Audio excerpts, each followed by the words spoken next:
Ready to go? Well, hey friends, it's Miss O'Rourke, and we are here with another virtual chat. This time I am joined by Stephanie Hoster from Purdue, and she's got some fantastic information for you. We can't wait to dive in. So I'm going to go ahead and turn things over to you. Hey everybody, thanks so much. I'm Stephanie, and I've worked at Purdue for about 4 years. Ordinarily, I love to come see you all in person. This year, that's just not a great option that we have, but I'm going to share my screen, show you a few things about Purdue, and hopefully you will learn what you want to learn about us. All right. So, ladies and gentlemen, if you've never been to Purdue, this is what it looks like. We have a lot of red brick buildings, and this year, 2020, it is the 25th anniversary of the bell tower on campus. So up here on the top of the screen, on the right side, just a little to the right, that is the bell tower. So that's a fun fact this year. It's turning 25. We've been around about 150 years, but that particular building has a lovely anniversary today, this week. So that's fun. They're celebrating today on campus, and fun little facts for you. So a couple of basics about Purdue. We've got over 40,000 students and over 30,000 undergrads altogether. They come from all 50 US states as well as about 120 countries. So we try to have a good mixture of people from all over the world. We do get about half of our students from Indiana, and then Kentucky, of course, is one of our neighbors. So we do tend to have quite a few students from our neighbors as well in the Midwest. So if you ever need this for trivia, now you'll know some random numbers about Purdue's enrollment last year. Now, if you've never been to campus, we are about an hour north of Indianapolis, just off of I-65, and we're about 2 hours south of Chicago. So we're pretty centrally located in the middle of some major Midwest cities. So we like being close enough to all the action that we can get away for a weekend if we want to. And if you've never been to West Lafayette, it's got about 30,000 people. So up at the top of this photo, you'll see some red brick buildings. That is campus right there. And as you start getting off campus and start moving your way down the photo, you'll see we have things like shopping centers in there. There's some housing there, some apartment complexes. We just opened a Target just about 2 blocks off campus. So that's been the highlight of some fall semesters for a few people. But in downtown, there's a movie theater, there's some restaurants, some places like that. So if you want something to eat, that's a fun place to stop off campus. Now go a little bit further down that photo, just across the Wabash River. That at the bottom of the photo, that is Lafayette. That's our sister city. And there's another 70,000 people over there. So between the two cities, about 100,000 people in the metro area, and you'll have some things to do around there. Lafayette's got a little zoo. It's got some more restaurants. So there's more adventures to be had on the other side of the river. You can get there on your feet via the walking bridge, or you can take the city bus system all over the two cities. Normally, as far as events go, there are festivals in the fall. There's going to be a lot of virtual things happening this year. So we're adapting this year because not everything is quite normal. We're looking forward to being back in person in normal kind of years for some of those bigger events that we have around the area.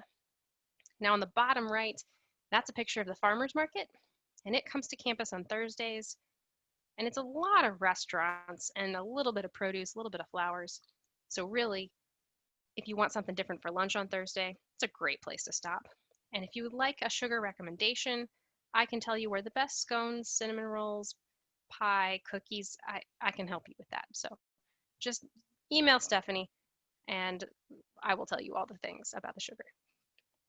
Because we like sugar here in the Office of Admissions. All right, so here we go.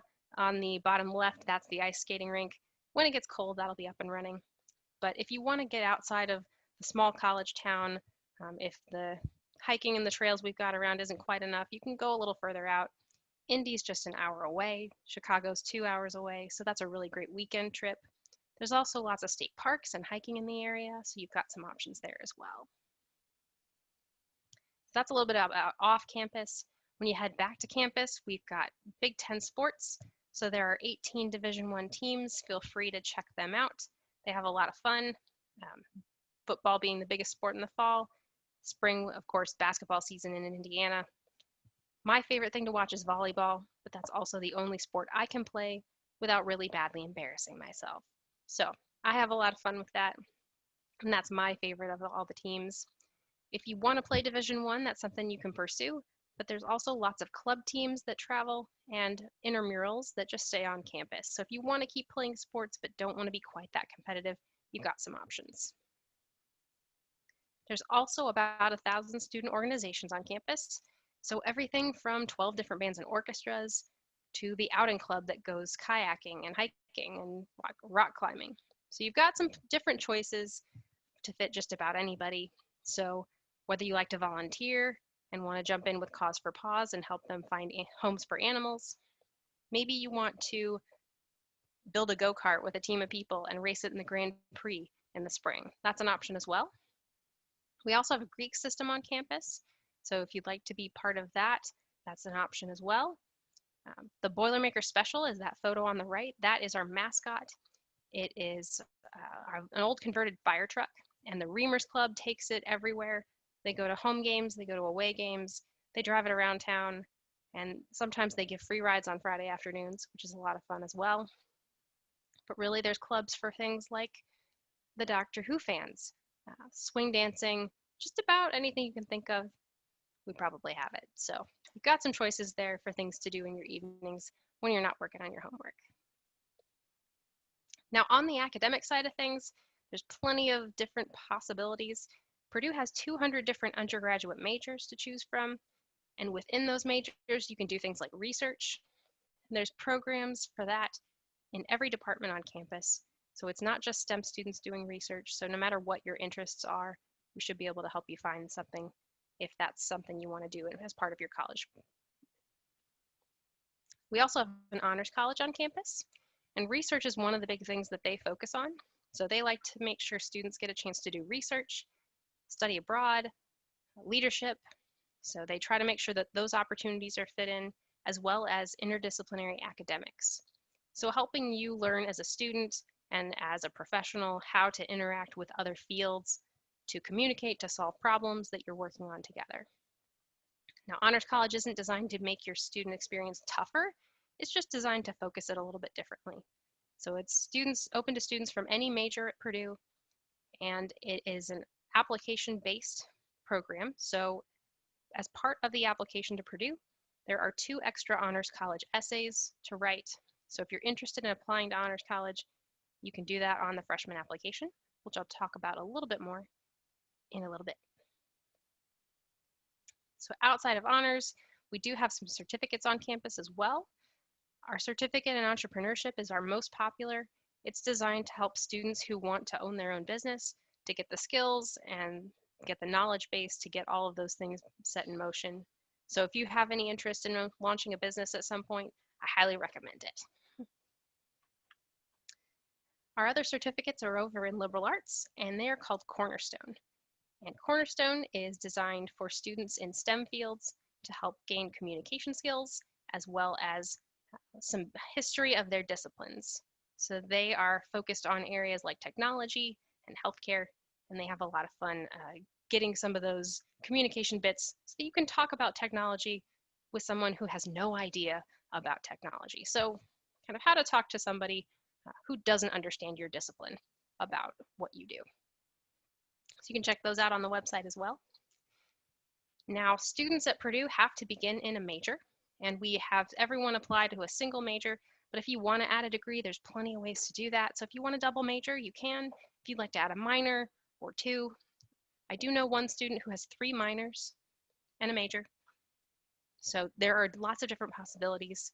Feel free to check those out, and you don't have to stay within your wheelhouse, as we do have, I know one engineering student who is minoring in French. So there's lots of different ways that you can customize that experience to what you're looking for. So that's been a little bit about some academic pieces. We also have a great career services office. So no matter what you major in at Purdue, at some point you're going to leave, and you're going to go on to either the workforce or grad school, and things like that. So our Career Center will help you with resumes and cover letters. They will also help you with mock interviews. They've got a closet full of clothes, so if you need a new interview outfit, you can get an interview outfit there once a year for free as a student, which is a really cool resource to have. They've also got lots of career fairs here, so they'll help you get connected if you're looking for internships or if you're starting your job search.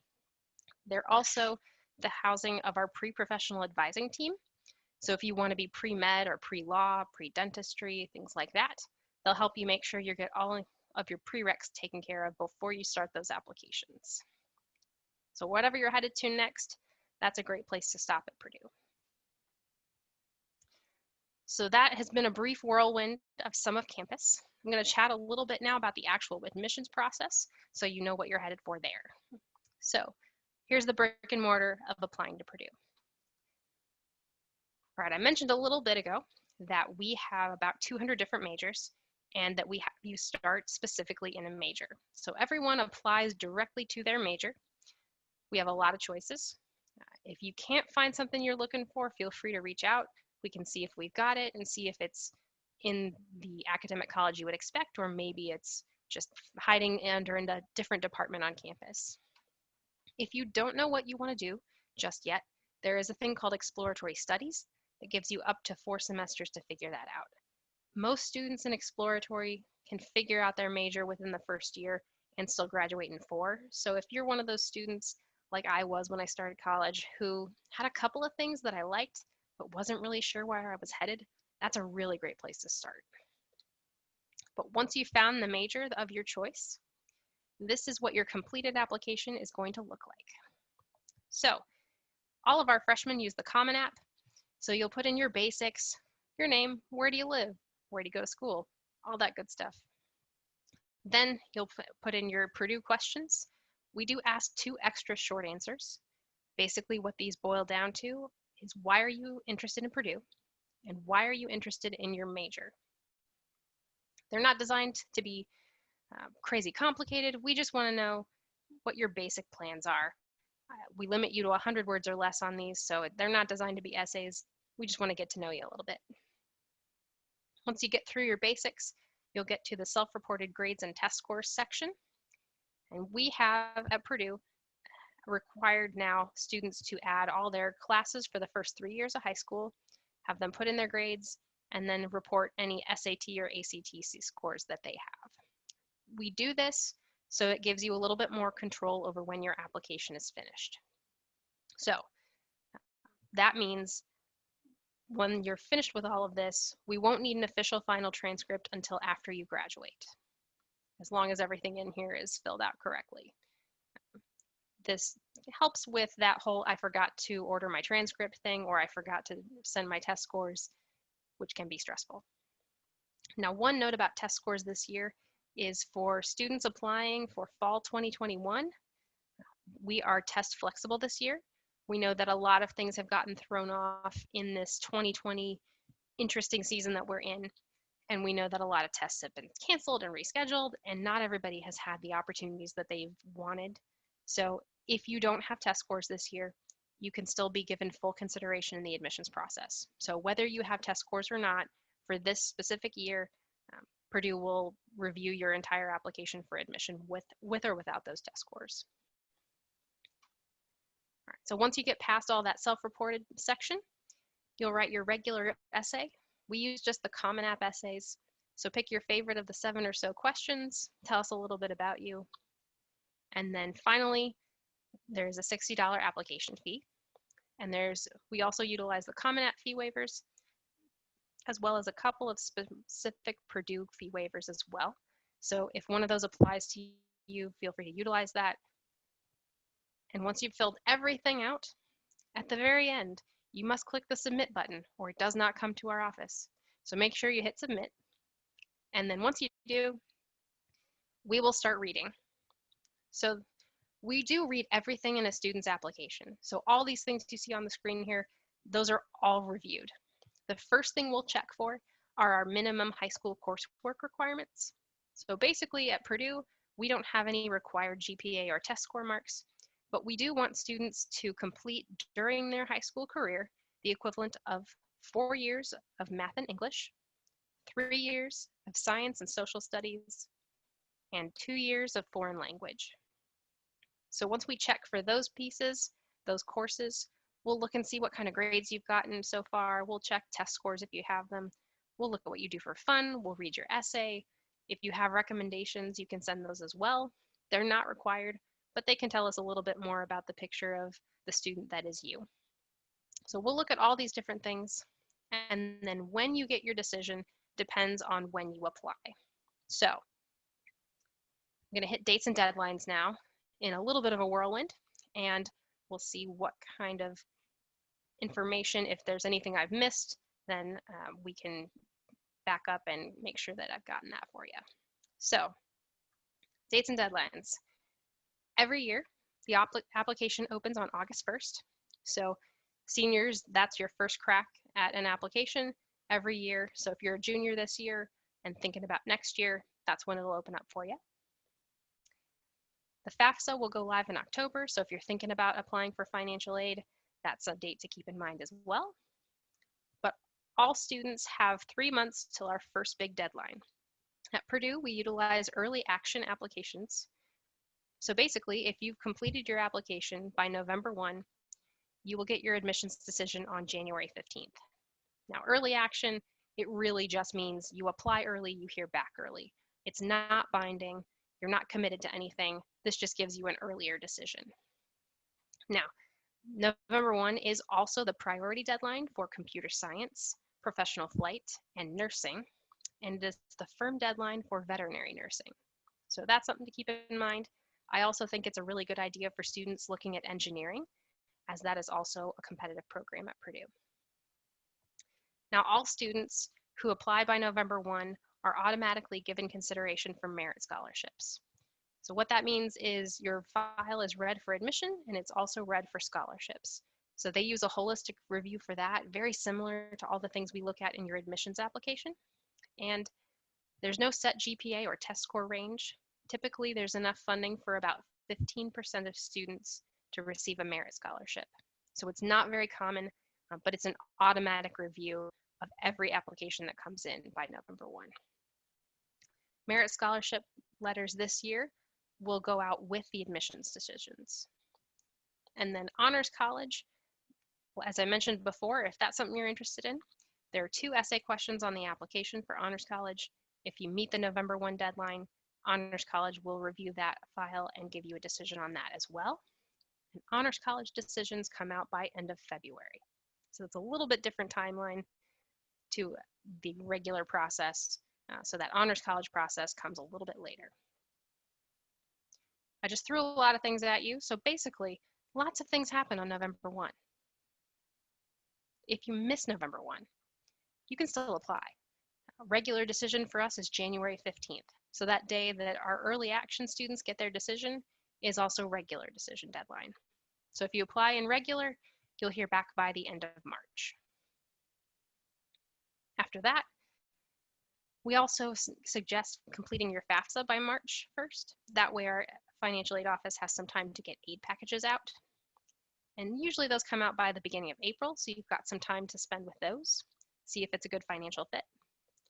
And then if you have an offer of admission from Purdue, you have until May 1st to accept. One piece of campus that we really haven't talked about at all yet is housing. And Purdue has about 15 different residence halls. It's optional to live on campus, so you never have to, but it's a very convenient way to be living right near where you're studying. It allows you to be on a meal plan. There's some learning communities as well, so if you would like to spend a little bit of extra class time and extra time with some different people in a particular group so that you kind of have a group that gets to know each other freshman year, there's that available as well. But there's some kind of traditional style, there's some suite style and pod style. So there's lots of options. If you want to live on campus, your housing contract will be due on May 5th. Lots of dates, lots of deadlines. Beyond that, honestly, if you remember nothing else I've said today, November 1 is early action for us. That's the thing that's coming up next. as of today in the middle of October. So if you apply by November 1, you'll hear back on January 15th. So that is some basics here. Did I miss anything? Anything crucial? You gave us so much great information. Thank you. This has been wonderful. Thanks so much for having me. I miss seeing you all in real life. Yes, hopefully soon we'll be out of this whole mess and back to our regular programmed schedule. Yes, it will be very nice to get to visit you all again someday in real life. Well, students, I just want to mention that she is here for you. Stephanie is fantastic and always is very helpful. So if you have questions, feel free to reach out to her directly. If you're feeling a little shy, then you and I can reach out to her together. But definitely make sure that you're using her as a resource. Stephanie, thanks again. We really appreciate your time today. Thanks so much for having me.